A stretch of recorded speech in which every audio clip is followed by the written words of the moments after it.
این بهترین روشیه برای تهیه تیرامسو لته. لیوانمون رو برمی‌داریم میذاریم روی میز و حالا میریم پورتامون رو برمی‌داریم خالیش می‌کنیم، تمیزش می‌کنیم، میذاریم روی اسکر، بعدش رو صفر می‌کنیم، شیرمون رو برمی‌داریم میذاریم کنار. حل این واسه حاصل کردن قهوه. بعد میریم شیر رو برمی‌داریم، شیر رو میذاریم اینجا یه تکون. خوبه. و حالا قهوه‌مون آماده است. دوباره وزنش چک می‌کنیم، یه ذره زیاده باید کمترش کنیم. خوبه. نیدل میذاریم روی پورتا فیلتر، کامل قهوه رو صاف می‌کنیم. خب عالی شد. برش می‌داریم میذاریم سر جاش و حالا میریم واسه تمپ کردن.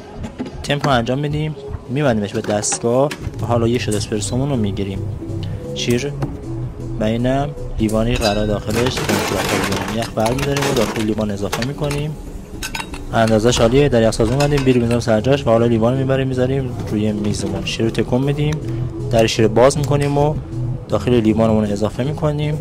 بریزیم. خب عالی شد. دوباره در شیر می‌بندیم، می‌ذاریم سر جاش. یه شات اسپرسومون آماده است. یه تکون میدیم و حالا اضافه می‌کنیم داخل لیوان. عالی شد.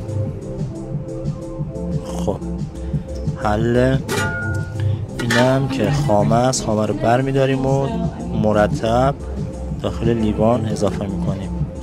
یکی دیگه، یه قاشق دیگه میخواد. خب اینم از وسطش. حالا چاقو رو برمی‌داریم، با چاقو کامل سطحش رو صاف می‌کنیم که خیلی خوشگل بشه. عالی شد. پودر کاکائو میاریم، مرتب از یک طرف لیوان به این صورت پودر کاکائو روی خاممون اضافه می‌کنیم. حل. چقدر عالی شد. اینم از بیسکویت. اینو دیگه شما بگین.